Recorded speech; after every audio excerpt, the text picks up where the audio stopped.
Okay, today we will discuss Green's theorem and other integral theorems. So last time we discussed line integrals. So uh, and I also discussed like maybe 2 weeks ago yung mismong start or explanation of Green's theorem. Now, uh, Green's theorem, no, may pwede tayong gawin dyan. So for example, in a plane, okay, in 2 dimension, we can convert a two-dimensional integral, okay? For example, this one. So this is a two-dimensional integral, double integral, into a line integral. So if A is the area, okay, and partial A, of course, is the perimeter of that. So naging line integral siya. Okay? Now, ang condition dito is counterclockwise around the boundary area. So, for example, you are integrating, halimbawa dito sa triangle na to, na red. So, dapat counterclockwise ang direction doon sa pag-line integral. Okay? So, now of course, if you convert a area integral into a line integral, doon nagma-matter yung direction ng line. Kapag naman naka-area na, all that matters is yung area. For example, yung ito sa surface na to. Oh, sorry, itong triangle na to. Okay? This is not only limited to a triangle, pwede rin maging circle.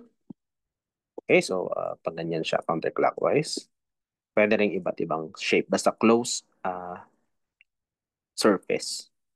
Okay? Now, take note that your P and Q are functions of X and Y. Right?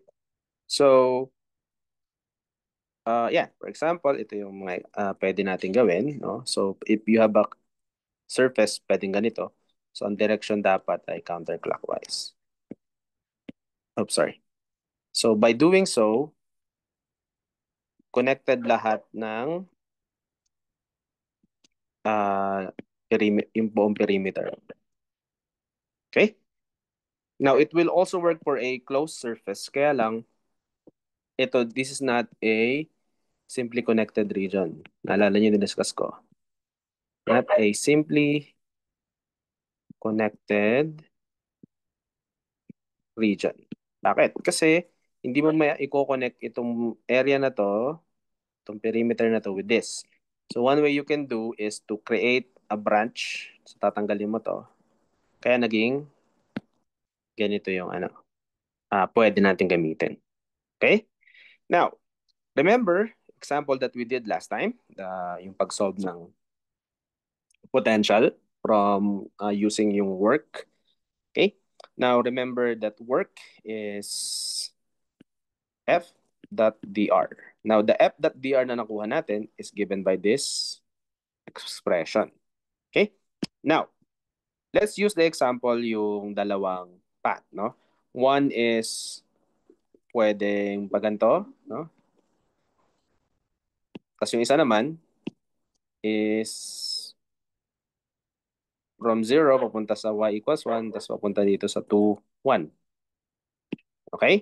Now, this is a perimeter. Okay? Pwede natin kunin yung line integral ng buong yan, or if we use Green's theorem, kukunin lang, gagamitin natin yung area, magiging double integral.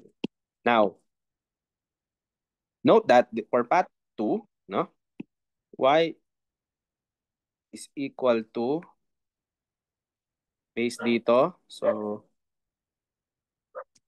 solve lang natin. Square root of y is x over 2. Therefore, y squared is 1/4 x squared. Okay? So, in-square lang natin yung both sides. Now, there is a reason why ginawa natin sa x as a function of y. So, remember, yung sinolve natin yung pag sinolve natin yung work sa path 2, ang makukuha natin ay 2/3. Kapag naman sa path 3, yung pag ganito, tapos pag ganon, makukuha natin -5/3. So, yung total work done is negative. Okay? Now, using yung ating theorem, Sorry. Okay? Ang theorem natin is, tingnan natin dito sa taas. Partial ng Q with respect to X and partial ng P with respect to Y. Then P dx, Q dy. Okay. So this one will be P dy, and this is Q dx. Okay. Then partial of Q with respect to X. Okay. So this is partial of Q with respect to X, and then this is partial of P with respect to Y. Okay? So this is exactly what we got last time, no? Nag-solve tayo. Now we can use the theorem and define Q. In this case, Q is xy and P is y squared. Hindi natin sasama yung negative kasi, teka, dapat ba isama? Tingnan ko lang para clear. Sorry. Okay, so plus dapat dito, then minus dito. So dapat importante yan. So dapat negative y squared yung P. Okay. All right. Now, based on this, balito data ako. Sorry. P at Q nga pala. Yeah. Hirap. Hindi ko matandaan. P dx, Q dy. Ayun, sorry. So this is P dx. This is Q dy. So, ulisin ko lang. We now have P is equal to xy and Q is equal to negative y squared. Yan. Then, baliktad din ata to. Teka lang. Q with respect to x, P with respect to y.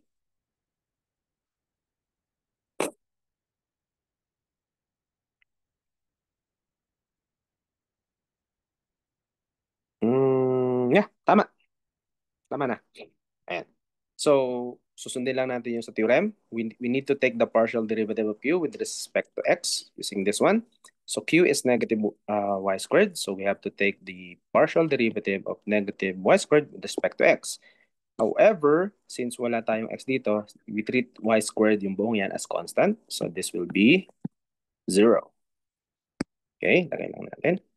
Then, for P is xy. So, papalitan lang natin. Now, we take the partial derivative with respect to y ng xy. So, we treat x as a constant. Tama? So, we just take the derivative of y. So, matitira ay x. Okay? So, ilagay lang natin. So, since may negative dito, we keep the negative sign here. So, ang ating answer here is double integral of negative x dx dy.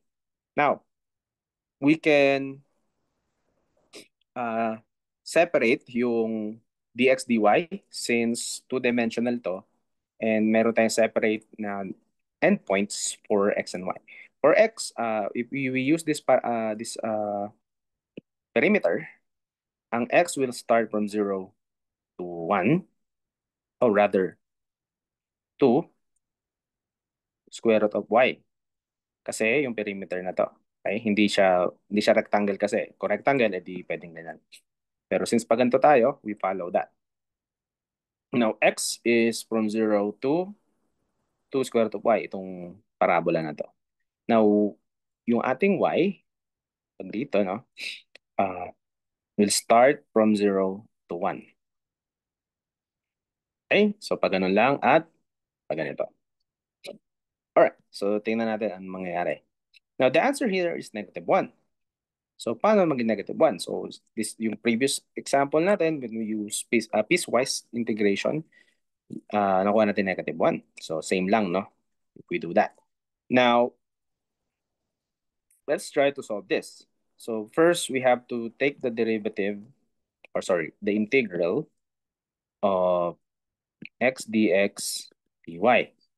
Now, ang uunahin natin dito is dy. Okay? The outer.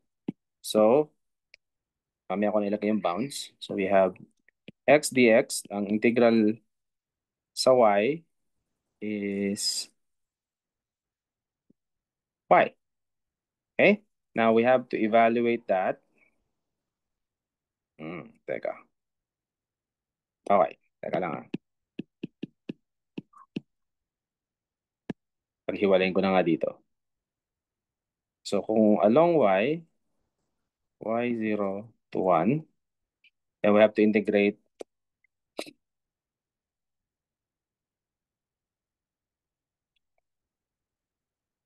Teka. Sorry. X0 to square root of y. Okay, sorry.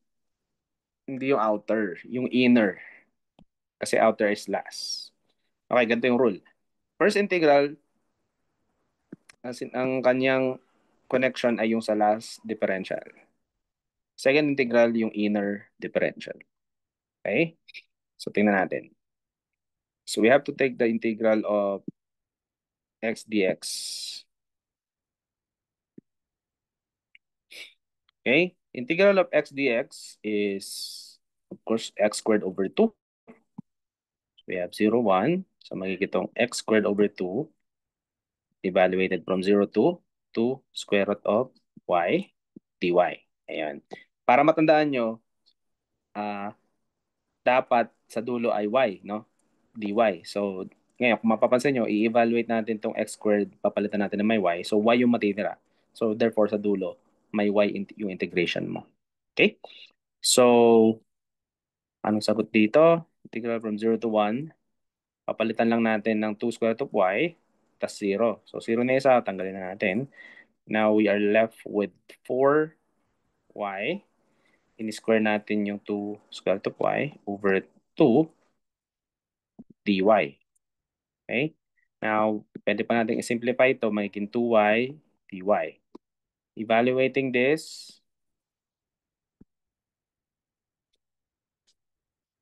2y squared over 2. Oops, tanggalin ko na itong integral sign. Integrate na natin. Evaluated from 0 to 1. But of course, meron kang, teka, saan yung negative?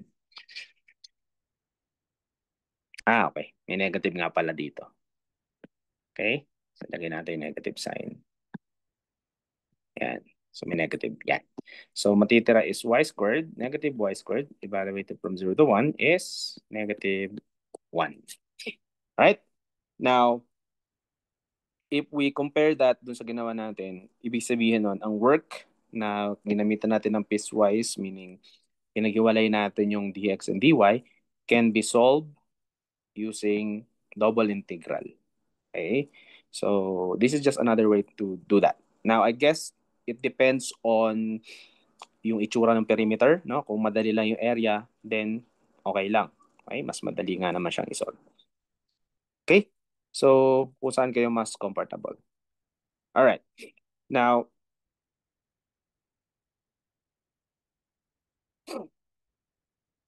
for example, in this case, no?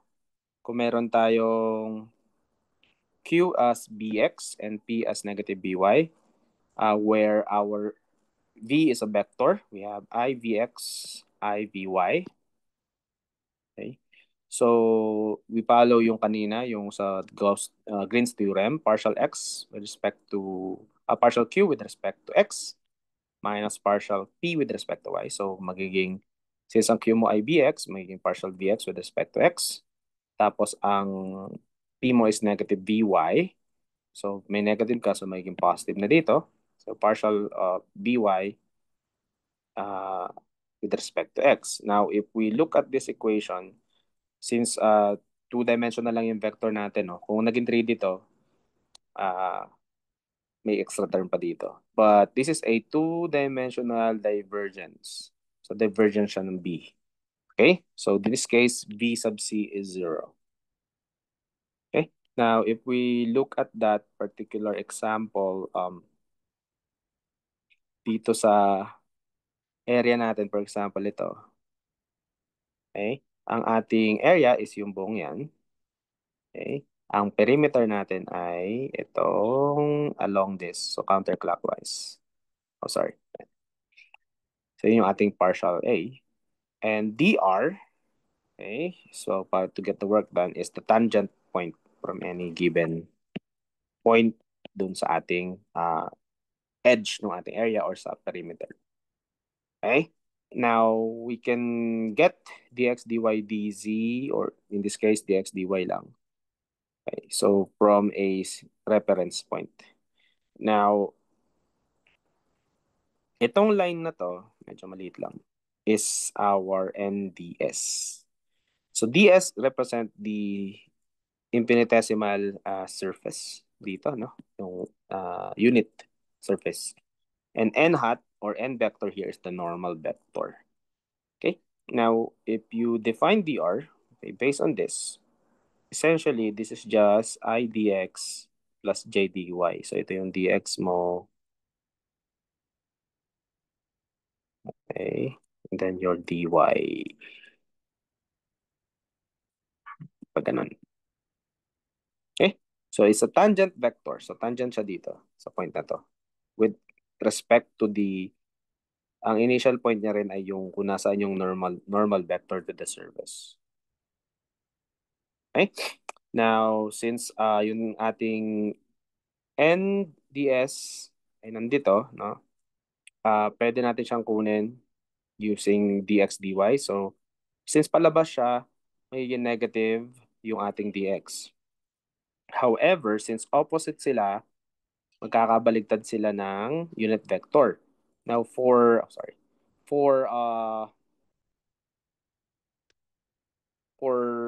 the I direction, ang kanyang unit is dy.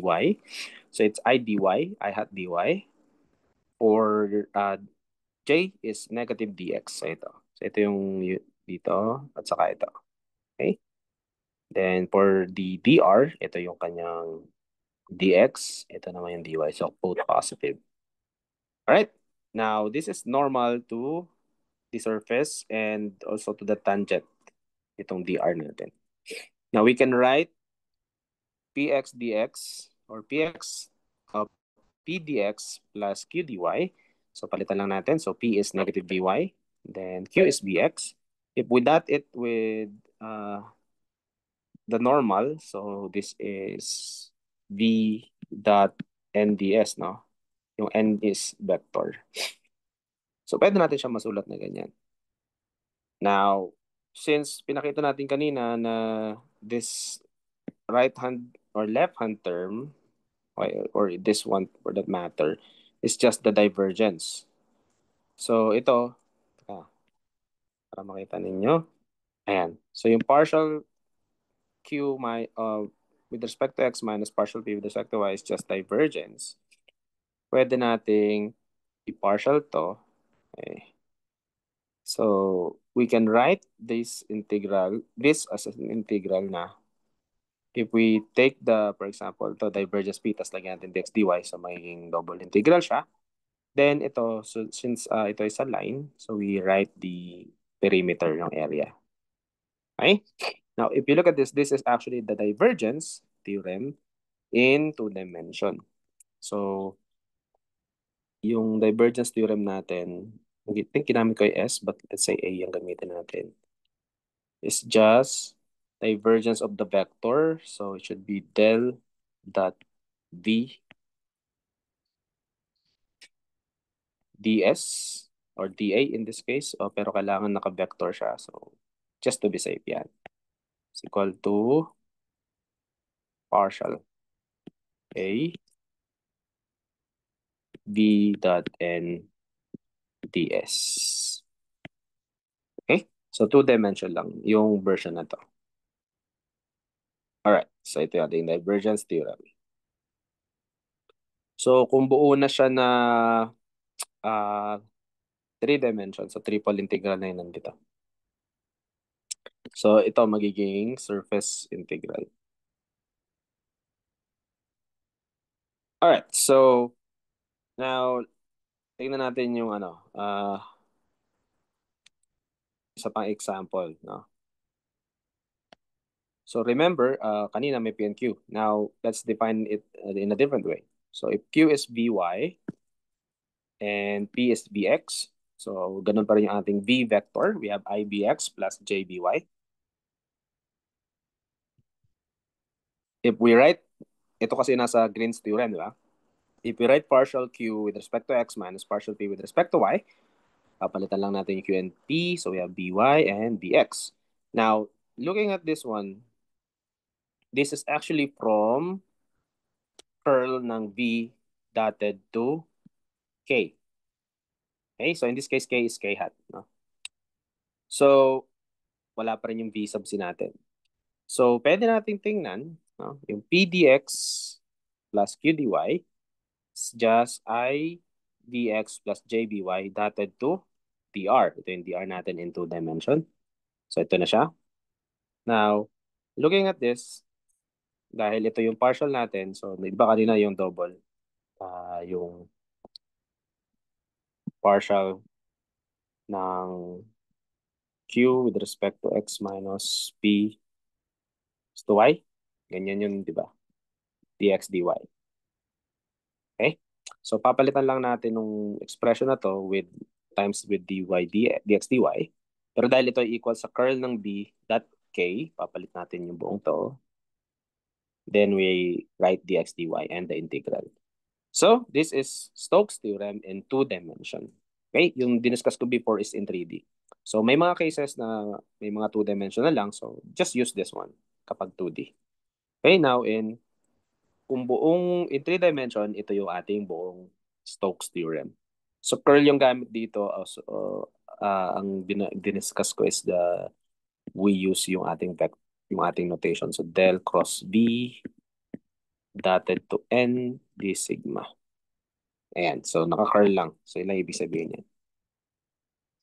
Okay?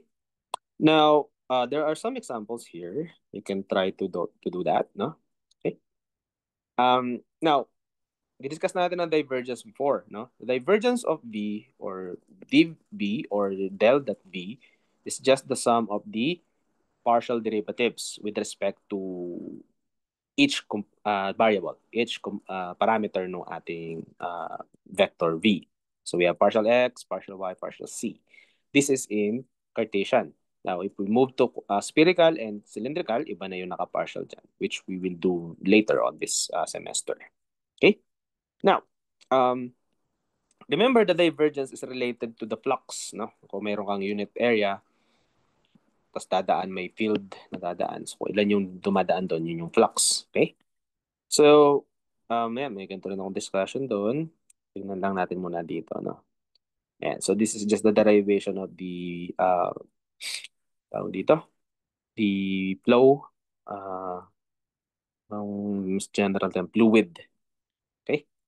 Continuity equation. Ayan. Okay? Now, gusto kong mapakita yung sa example mismo. So the divergence theorem states that from the volume integral, you can convert it into a surface integral na lang. So, mas madali siya, no? Well, again, it depends again on the corresponding surface. For example, kasi if we look at the right-hand side, you have to take the dot product of your vector with the normal vector. Now, kung ang vector mo ay, since dot product to, no? Kailan ba hindi magiging zero ang dot product? Kapag ang cosine mo ay zero. Parallel siya eh. So, kapag perpendicular, mawawala yan, di ba? So, kapag meron kang vector field na parallel or anti-parallel with the normal vector to the surface, mas madali itong gamitin. Okay, which is most of the case, no? So, kaya siya yung sadali. Kasi sipin mo, mag-integrate ka na ng twice instead of doing it 3 times kasi volume yung nandito.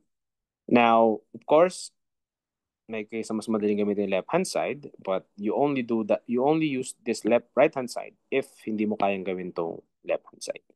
Or, yun nga, obvious na may symmetry kagad. So, kung usually, halimbawa, Kagaya nung ginagamit natin sa pagkuha ng electric field. Okay, di ba mayroon tayong electric field source. So parallel lagi yung E, yung vector mo, yung electric field, with the normal vector. So, mawawala yung dot product. Kaya mas madali siyang gamitin. Alright? Now, let's use some example here. No? Let me just move to my... Saan ko na ba nilagay yun?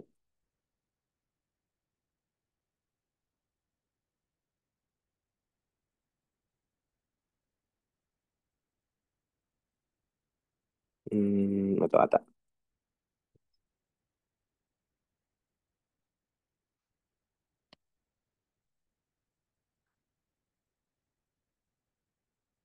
Ayan. So, ito, no? Okay. So, if we have the electric field equation for a isolated charge, let's say positive, no, Q, ang kanyang electric field equation is K naught Q over R squared R hat. No? And K naught is our 1 over 4 pi epsilon naught. Okay? Now, pwede natin isulat yung electric field niya using this blue to mga indicated by blue arrow.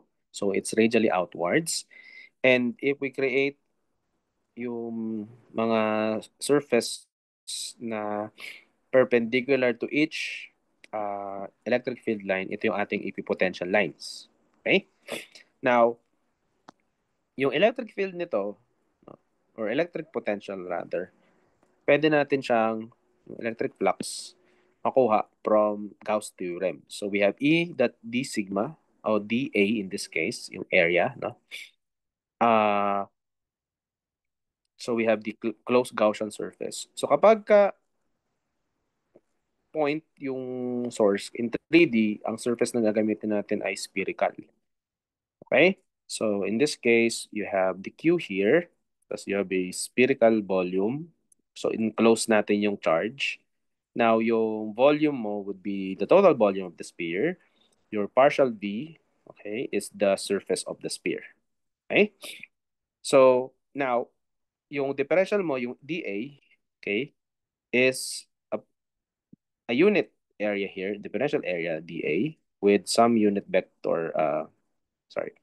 Usually, kapag naka-surface na, so dA to, pwede na sulat n hat dA na lang. Hindi na vector yung A, which is ano na lang siya, area na lang. Okay, so that's the surface element. So ito yung ini-indicate nitong dA vector na to. Now, if you check carefully, every field lines na lalabas doon sa point charge is always parallel to n hat, the normal to the surface. So yung normal vector to the surface is always perpendicular din sa surface, di ba? Oh, so parallel, so sorry.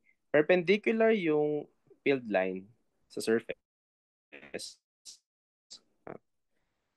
And perpendicular din yung n hat, normal vector to the surface, with the surface. So, yung n hat is always parallel to your dA vector. Okay? So, eto, pwede mong isulat as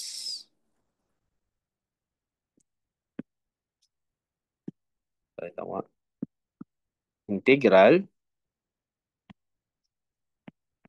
E dot n hat dA na lang. Okay?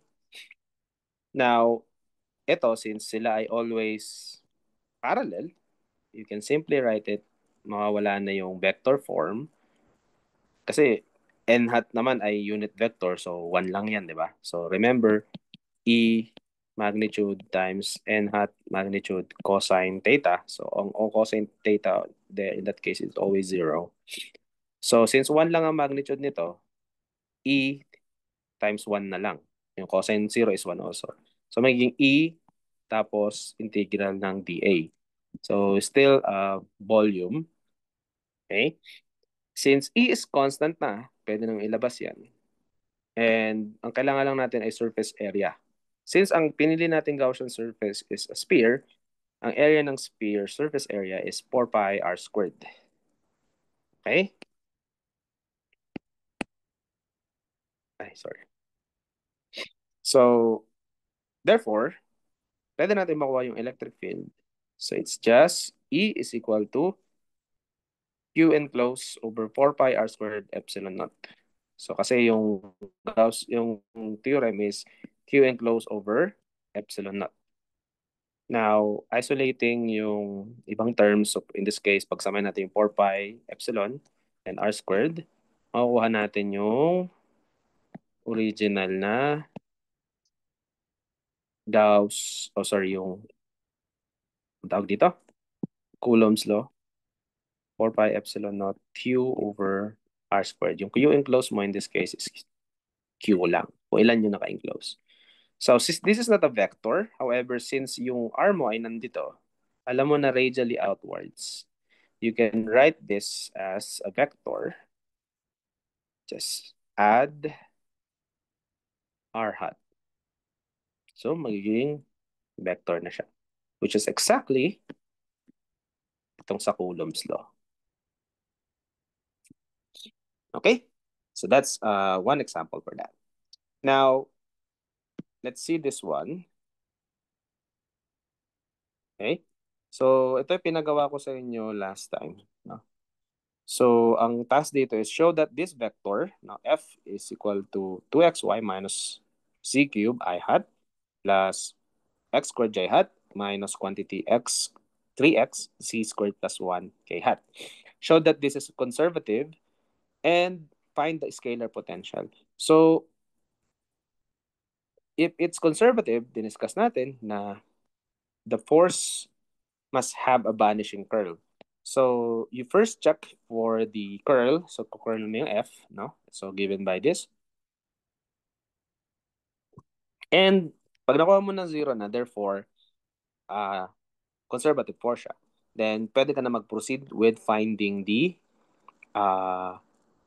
scalar potential. Now, using yung ating theorem na W is negative V kapag if del cross F is, if ang curl ng F is 0, meaning conservative, W is just negative of V. Now, kasi alam natin yung equation for W, no? So, we use this equation for work. Okay, F dot dr. Now, unahin mong i-dot yung F with dr. So, dr is just dx I hat plus dy j hat plus dz k hat. Pag na-dot mo na, magkakaroon ka na ngayon ng scalar equation, no? Kasi scalar and dot product. Now, since path independent, bakit natin nasabing path independent? Kasi nga, napakita na natin ng normal, tawag dito, na yung force is non-conservative. Okay? Conservative yung force. Or baligtad. Non-vanishing or pag non-vanishing yung curl, so hindi siya conservative. Pag vanishing, yun, conservative siya. So as long as ang curl ng force is 0, you can say that the work is independent of the path. Meaning, kahit anong piliin mong direction ng path, as long as yung endpoints mo ay the same, dapat yung work is just the same. So ito yung ginamit natin doon sa diniscuss, no? So if we have a Cartesian in this case, no? So we have ganyan. Pinili nating point is 0, 0, 0 papuntang x, y. Baliktad ako. Tama. X, 0 din ang y dito. So, lagayan ko lang X, y, z. So, in this case, this is x, 0, 0. Then, papunta dito, we have x, y, 0. Then, pataas, we have x, y, z. So, from here, from the origin, papunta dito sa any random point ng x, y, z. So, pwede mong gawin yan kasi nga path independent. You can also choose another path. Basta magsisimula ka sa dalawang same point. So, 0, 0 papunta dito. Pwedeng pumunta siya dito. Then, saka siya aakyat. Pwede rin yan. Now, if we do that, no, pinakita natin last time that we can solve for the work. work is just x squared y minus xc cubed minus z. Now, since this is the work, kailangan natin yung potential.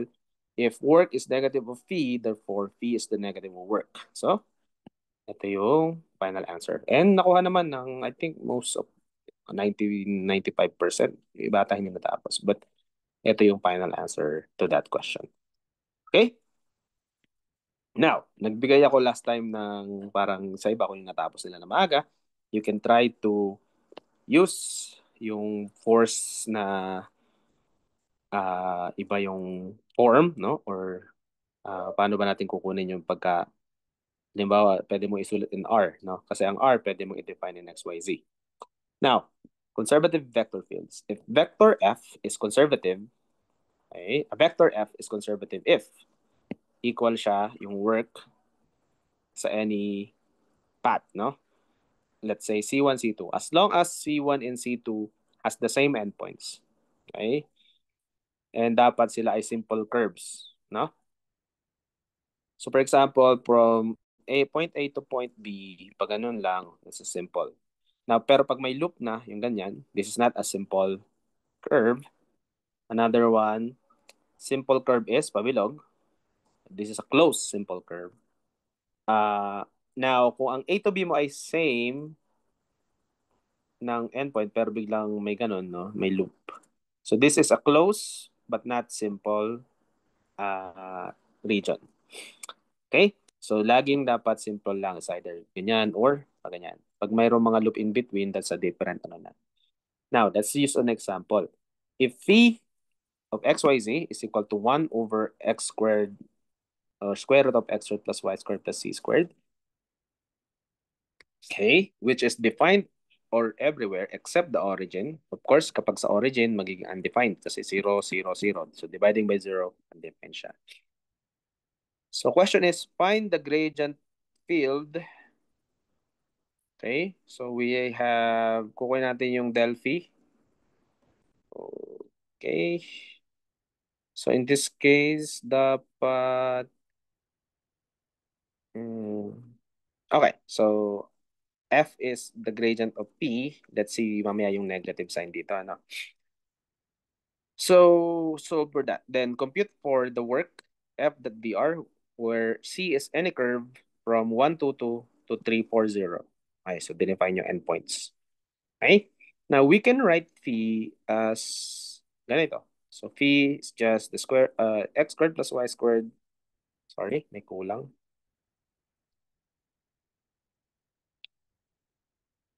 C squared. And raised to negative 1/2. Okay?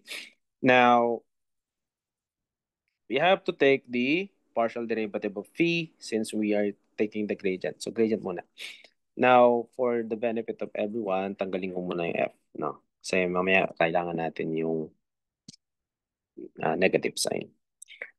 So, let's take the derivative. So, take the derivative. So, bababa mo yung negative 1/2, no? So, may negative 1/2 ka. So, times x squared plus y squared plus c squared raised to negative 1/2 minus 1, that is negative 3/2. Tapos derivative na nasa loob. Okay? So, since partial with respect to x lang muna, ang matitira ay 2x. So, we can cancel 2. So, magiging negative x over quantity x squared plus y squared plus c squared raised to 3/2. Binaba na natin. So, yun, negative 3/2 yan. Now, if you do the same thing for x and y and z component, you will get the same expression except dun sa nasa taas. So, pag partial y, nasa taas ay negative y. Pag partial x, nasa taas, partial z, nasa taas ay negative z. Now, combining this, pwede mo masulat yung gradient of t as negative xi hat minus yj hat minus zk hat over x squared plus y squared plus z squared raised to 3/2. Okay? Now, if we let r to be equal to xi hat, yj hat plus zk hat, pwede nating isulat yung ating phi as, or ating gradient as negative r. And if we look at this one, this is actually your r. Okay? ah, magnitude, no? Yung square root nito. So, pwede nating isulat itong x squared plus y squared plus z squared raised to 1/2 is equal to r. Now, if we take the cube of this, makukuha mo pa rin yung same expression dito sa denominator. So we can write it this way. Or, since meron na tayong r squared dito, pwede natin kunin yung kailangan. May negative dito. So this negative r, ilipat natin yung isang r dito, hati lang natin yung r cube. So magiging this is r hat. Okay? So may negative dapat dito. It's r hat. Ayan. Okay. Now, if we take uh, the gradient, no? Actually, hindi na nagmamatter. So, this is the final gradient, no? Okay. Now, if this is the force, of course, force is negative del phi, or the gradient of phi. So, therefore, force is just in a negative natin to. So, r squared over, oh, sorry, r hat over r squared, which is just the force, no? Okay. Now, taking the work, f dot dr, alam natin this is just del phi minus r. Mukhang shortcut ko nga ata dito. Pero, negative. Ito. Ayan. So, A to B. Now, since alam na natin yung yung phi, yung potential, alam natin na pag kinuha mo to, it's just dv. Okay? Now, the integral of dv is just phi. So, the negative, teka lang double check lang natin. A to B should be, balik na pa ako. Teka lang ah.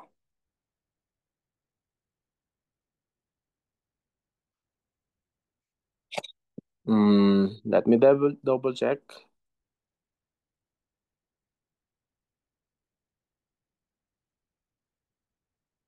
Kasi sa ano yan eh. Close pa.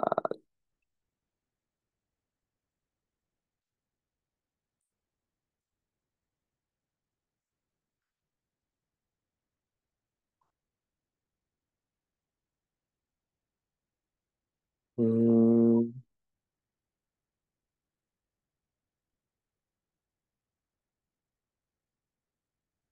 teka lang.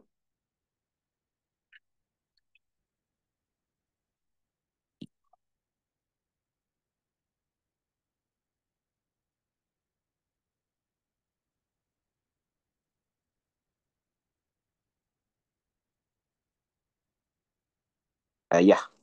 So ayusin ko na lang to. Should be negative. So this should be negative P of B minus negative P of A. So, magiging siyang P of A minus P of B. Now, given yung ating phi, 1 over square root of x squared plus y squared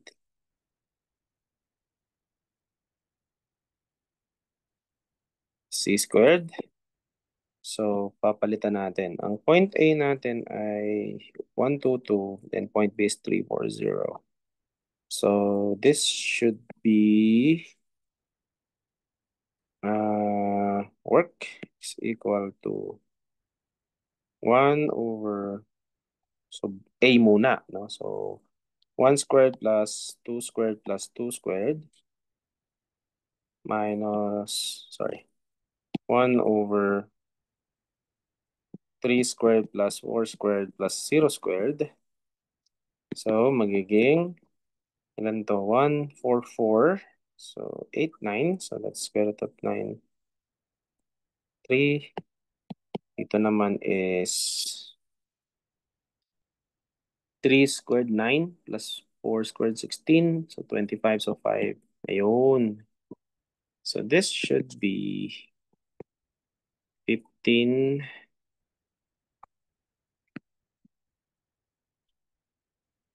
times 5 mo, no? 5 minus 3. So this should be 2 over 15. Ayan, nagkabaliktad dito. So, ayan. Ayan. So, yan yung paggamit ng mga ganitong example. Alright, so just give me a moment, then we'll proceed with another example.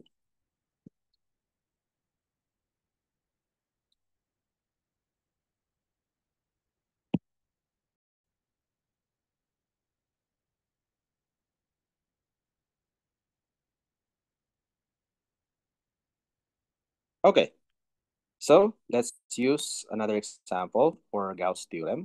Okay, now question, derive the integral of a vector dot ds, where a is c cubed k hat, okay, and s is the surface of a sphere of radius r centered at the origin.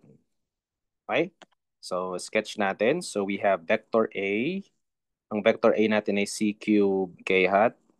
So k hat lang siya, so nasa z lang siya. And yung ating r, so may radius r siya. So sphere siya with the sa origin. Now, medyo tricky ito, no? Kailangan natin tingnan kung paano natin siya integrate. Now, if we integrate along z, so pwede yung sphere ay kuha nyo na pa ganyan. So pag ganun yung ating integration. Now, bakit natin nilagay yun? Kasi, kung may surface ka na sphere, ang ds mo, so is given by r squared sine theta d theta d phi r hat. Okay? Now, mas madali kasing isolve yan ng paganyan na theta at saka phi kesa xyz kasi naka-spherical yung surface natin. So this is an introduction pag gagamitin natin yung spherical coordinates which is our next topic naman. Okay. So isulat lang natin yung ating vector A. So this is our vector A. So this is z cube k hat, but since yung c natin dito is just r, so we can write z is equal to r cosine theta. Okay? Then pag kinube mo yan, magiging ganito na. Now dotted to, sorry, hindi dotted, k hat yung kanyang unit vector. Now dotted to ds, so sinulat natin yung ds in terms of spherical coordinates, r squared sine theta d theta d phi r hat. Now, ang idadat natin dito is k and r because these are the vectors. Now, if we look at r and k, so r mo is dito yung k mo, no? So this is your k hat. R is just paiba-iba. Pwedeng dito, kasi sphere yan, di ba? Pwedeng ganyan yung R mo. R hat. So, if we look at that, pwede mong makita yung angle, always the angle between K hat and R hat. Pwede mong masulat yan na cosine theta. Okay? Now, nawala na yung ating vector operation. Naging scalar na lahat. Now, we have cosine theta dito, may cosine theta. Now, combining everything, multiply. So we have cosine theta times cosine cube, magiging cosine to the fourth. Then may r squared ka dito times r cube, magiging r to the fifth. Then meron kang sine theta, d theta. Okay? Now, since yung d theta mo ay maraming kasama dyan, we can separate d phi and d theta. So, yung d phi mo, separate integration na yan. And kasi kung titingnan natin sa spherical coordinate, ang phi mo is the azimuthal angle. So it just runs from here to here. But your theta is paikot naman dito. Okay? It's your theta. This is for phi. Okay? Now, solving for this, since our radius is constant, pwede natin ilabas yun. Okay. Now, integrate d phi from 0 to 2 pi is just phi, then 2 pi minus 0 is 2 pi r cubed. Now, ito yung matitira nating integration.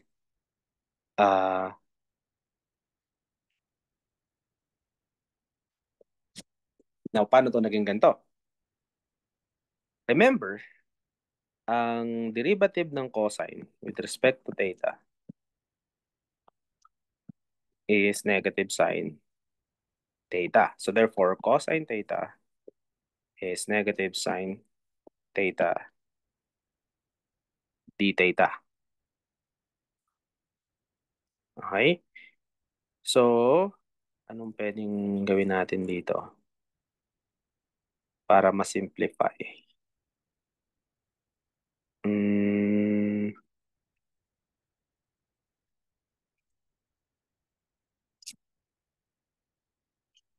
ito lang Cosine to the fourth.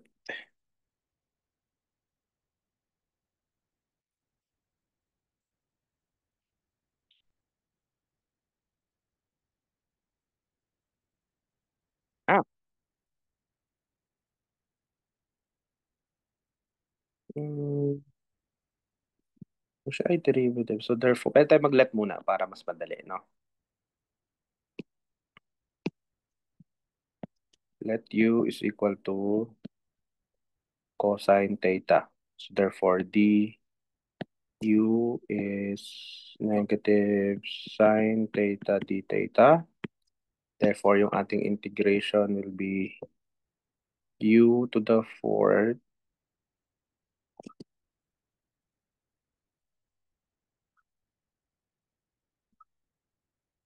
minus times sine theta. Ah, teka. Hmm, baligtad ba?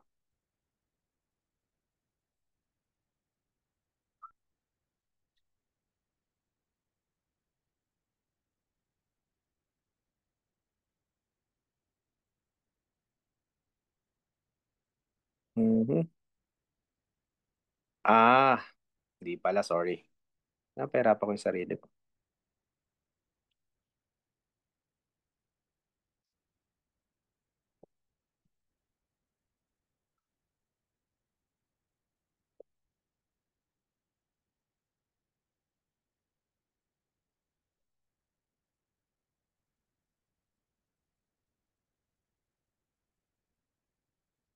Integral ng u du. Yan. If u is cosine theta, du is negative sine theta d theta.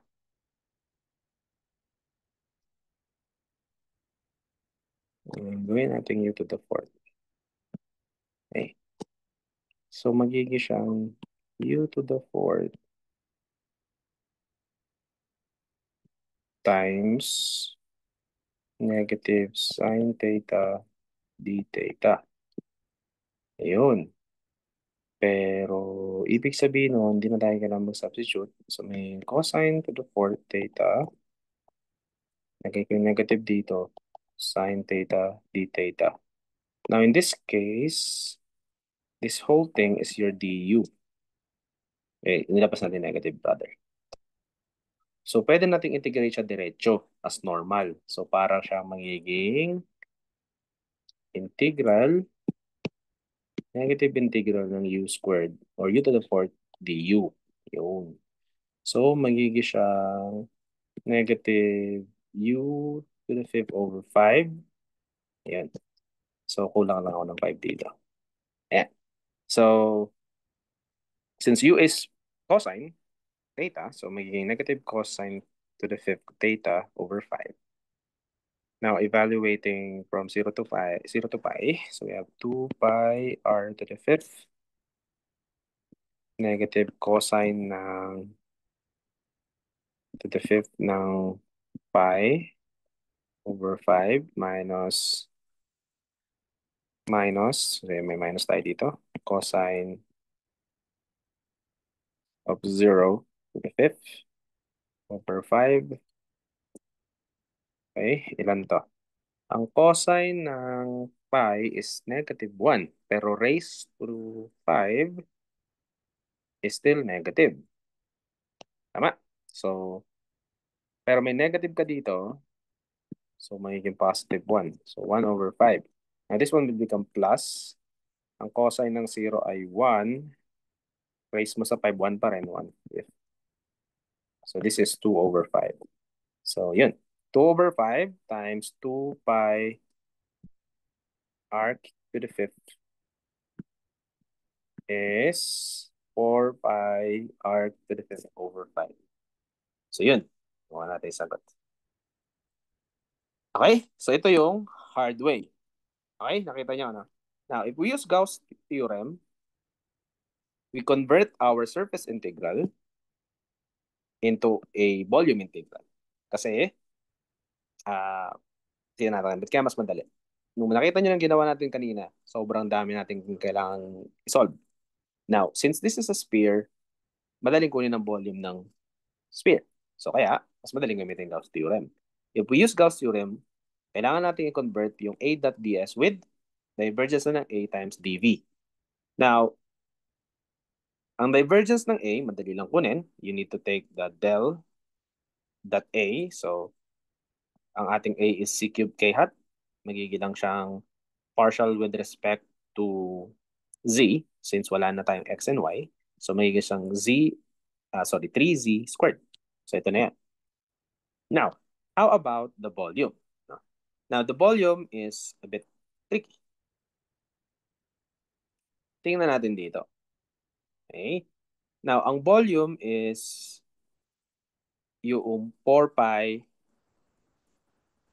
4/3 pi r cube, no? Pero, ang gusto natin kunin is yung surface, so which is dB. Okay? So, paano kaya natin makukuha yun? Now, remember, ang dB ng buong sphere is 4 pi r squared. Okay? Kasi yung surface area niya. Okay. Now, paano natin kukunin yung dB?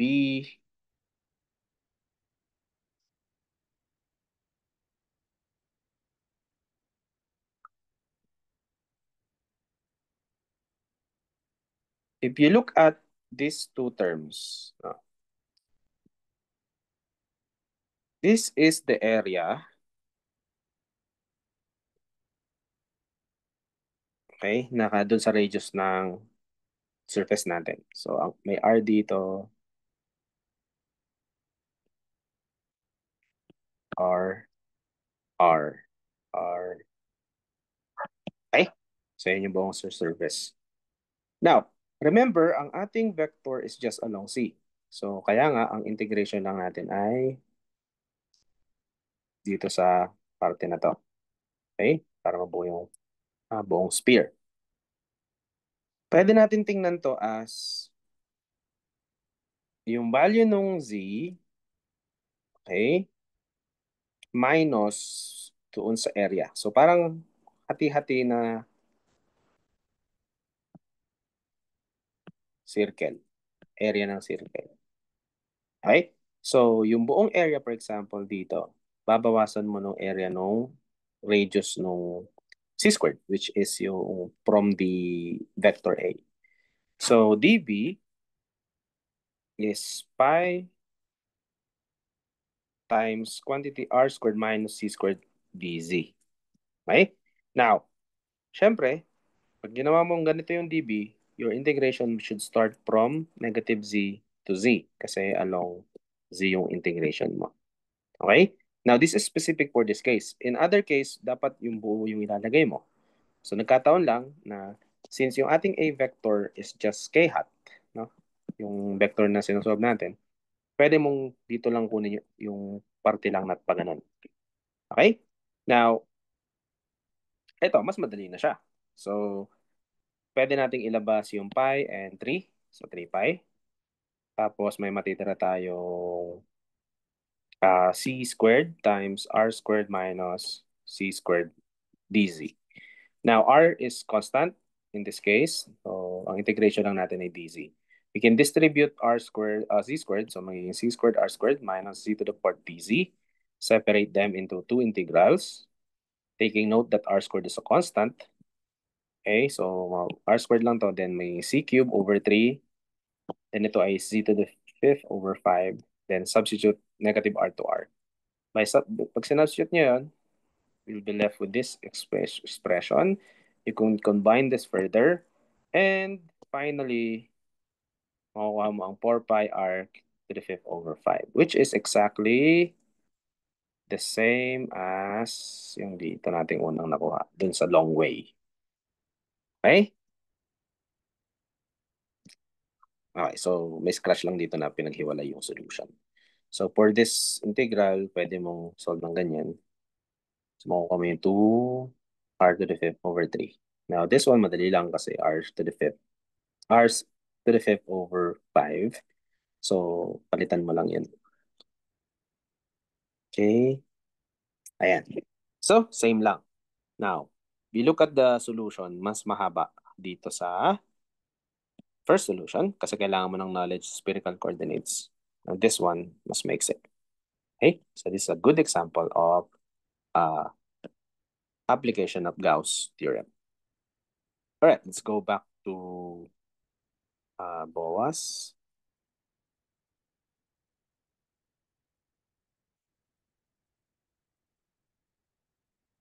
Okay, so now, this is another example for Gauss, or divergence theorem rather. So, for example, if you have a vector v, I hat x or x hat I plus yj hat plus zk hat, evaluate v dot n hat d sigma. Okay? So, where the closed surface is the cylindrical. Okay? Cylinder, centered at the origin, height h and radius a. Okay? So, madali lang siyang gawin kasi we first need to get the divergence. So the divergence is just partial of x with respect to x. So 1. Partial of y with respect to y is 1. So plus partial z with respect to z is just 1. So this is 1 plus 1 plus 1. So magiging 3. So nakuha mo na yung divergence. Now, ito yon. So this is the pinapakuha, but we converted to volume integral kasi mas madali siyang solve din doon. Since nakuha na natin itong parte na to, which is 3, palitan lang natin. And we will be left with d tau. And d tau is the volume element ng cylinder. Okay, that's your d tau or dv. So, kailangan mo lang pala yung multiply ng yung 3, so constant yon, with the volume of the cylinder.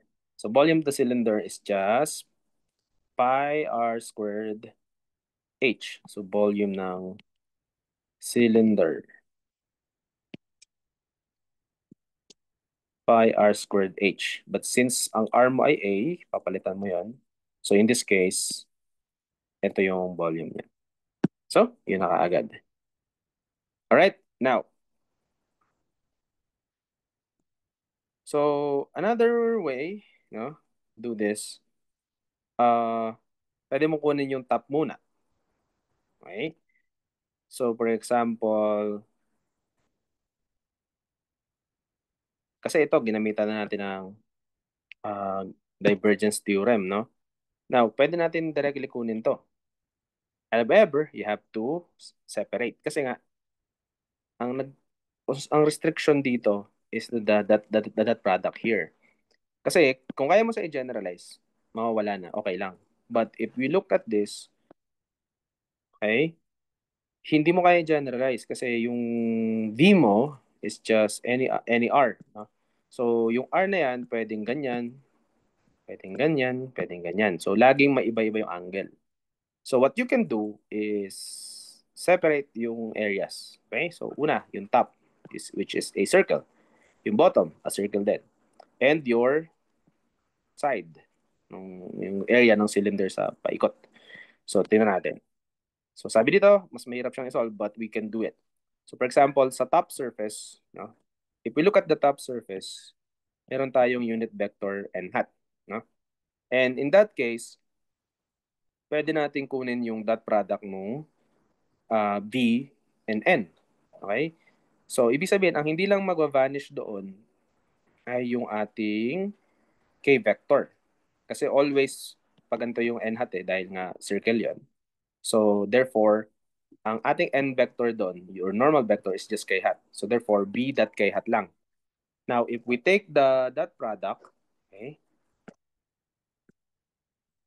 dot product, so B dot K, so since yung ating V is just um, I hat K hat plus JY plus ZK hat, pag dinat mo, mawawala na to, matitira sa atin ay yung Z dot C hat, sorry, ZK hat dot K hat.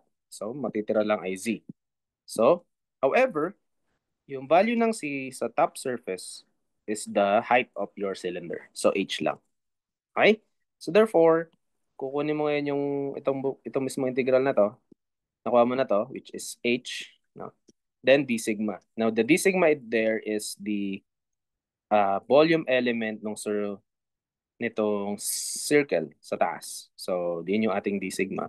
And if you add everything there, it's just the area of that circle, which is pi a squared. Okay? Now, for the bottom, similar lang siya dun sa top. However, ang normal vector mo naman, so sa bottom, paganda naman yung normal vector mo, which is negative k hat. Okay? Now, dating that magiging negative z squared. However, remember, limited tayo sa surface. So, ang value ng z mo doon ay 0. So, 0 yung z mo doon. Tama? So, therefore, walang tayong integral sa bottom surface. Okay? Magkakaroon lang ng value kung isi-shift mo yung cylinder pababa para magkaroon siya ng value sa negative z. Okay? Now, for the curved surface, medyo tricky. Okay? So, ang n hat mo dito, so, kunin natin yung top view. Curved surface of the cylinder. Kunin natin yung top view. Ang normal vector mo dito will be different at each point. Radially outwards. Okay? So, yun yung ating n hat. N hat lahat yan. Now, what you can do is to generalize n hat also. So, remember, ang n hat is the radius lang din naman. So, pwede mo kunin yung two-dimensional vector na yun, which is, nandito siya, di ba? So, halimbawa, this is n. Ang n vector mo is I hat k, x plus j hat y. Therefore, your n hat is just n over magnitude of n. Okay? Now, since yung ating n is I hat x plus j hat y, tapos ang didivide mo siya ng magnitude niya. However, since siya ay naka-fix naman, so square root of x squared plus y squared is just the radius.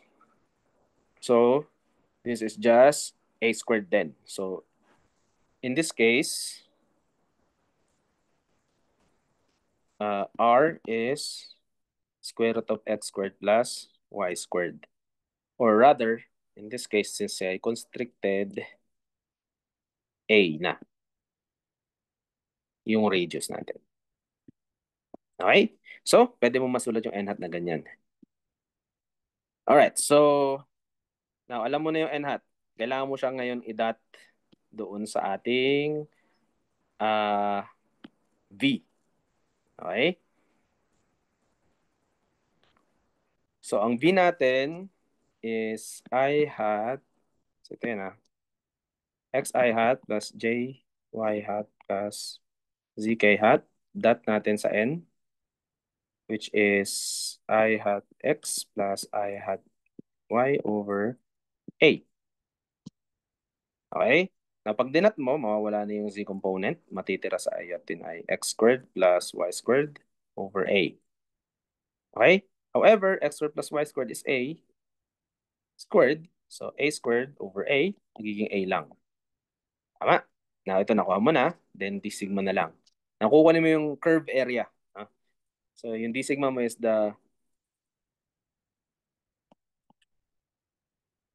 yung area naman dito sa curve. I-add mo lahat yun. So, that is actually just 2 pi AH. Okay? So, that's the area. Now, adding everything. So, ano yung nakuha natin kanina? Pi A squared H. So, sorry. Pi A squared H plus, ito nakuha natin dito, which is 2 pi A squared H is 3 pi A squared H, which is exactly what we got using Gauss theorem. Nakita nyo? 3 lines versus ang katutak na analysis. Okay? So, mas madaling gamitin ang Gauss theorem. Alright, so yan yung ating mga examples. Alright, so that's it muna for this lecture. And thank you for listening.